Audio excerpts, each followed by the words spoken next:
In today's video, I'm going to teach you Guide with Jotform. By the end, you'll know exactly how to recover something you deleted by mistake in the Jotform form builder, quickly and confidently. First, open your form in the Jotform form builder. If you're working on an appointment request form, make sure you're in the builder view where you can see your fields, the left panel with form elements, and the top toolbar. This is the space where you add, remove, and arrange questions and widgets. Take a moment to familiarize yourself with the layout so you know where things live before making changes. Now let's talk about that moment we all dread.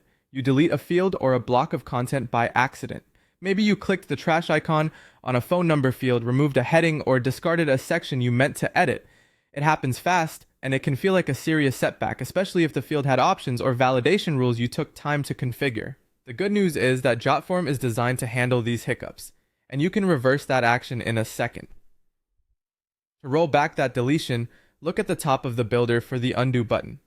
You'll find it on the main toolbar, typically represented by a curved arrow pointing left. Click Undo, and your most recent change is reversed. If the last thing you did was delete a field, that field will reappear right where it was, including its label, properties, and options. If you made several changes in a row, you can click Undo multiple times to step back through your recent edits until you reach the point you want to restore.